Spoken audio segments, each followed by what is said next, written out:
आप देख रहे हैं अनहोनी। अनहोनी में आज की कहानी हमारे साथ शेयर की है अजय जी ने। तो चलिए पढ़ते हैं आज की इस कहानी की ओर। रात काफ़ी हो चुकी थी, बारिश भी अपनी पूरी रफ्तार से बरसे जा रही थी।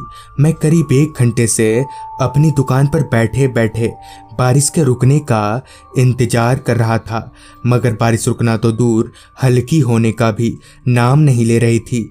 दुकान पर बैठे बैठे मैंने जब घड़ी में वक्त देखा तो वक्त हो रहा था रात के 10 बजे का।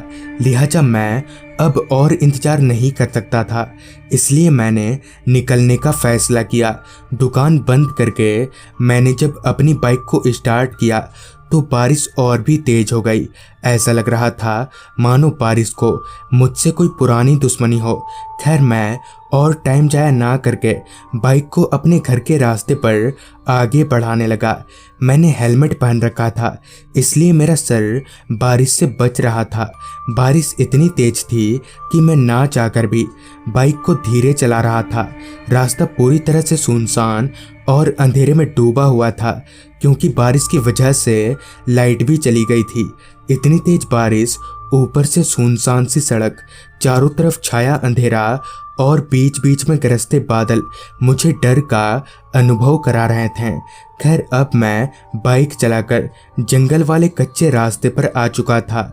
उस रास्ते का नज़ारा और भी ज़्यादा खौफनाक और डरावना था। अभी मैं उस रास्ते पर आगे बढ़ ही रहा था कि तभी मुझे पीछे से किसी बाइक की हॉर्न सुनाई दी। हॉर्न को सुनकर मेरी जान में थोड़ी जान सी आ गई कि इस रास्ते पर मैं अकेला नहीं हूँ।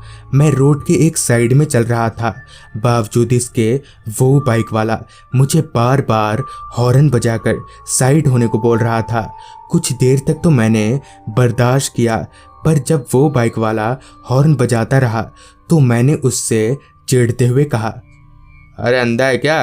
दिखता नहीं है? पूरा रोड खाली जा रहा है। मेरे इतना बोलते ही वो बाइक वाला मेरे करीब आया तो उस आदमी और उसकी बाइक को देखकर मेरे होश उड़ गए। इतनी बारिश में भी मैं अंदर से सूख चुका था।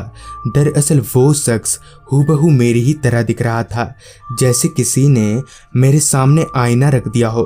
देखते ही देखते उस आदमी की बाइक अपने आप ही गायब हो गई और अब वो आदमी हवा में उड़ते हुए मेरे साथ चल रहा था और अब उसकी शक्ल भी काफ़ी खौफनाक हो चुकी थी। तभी मुझे रोड के एक किनारे पर एक छोटा सा मंदिर दिखा। लिहाजा मैंने बिना देरी किए बाइक को उस मंदिर की ओर मोड़ दिया और जब पीछे पलट कर देखा तो वो शख्स कहीं गायब हो चुका था।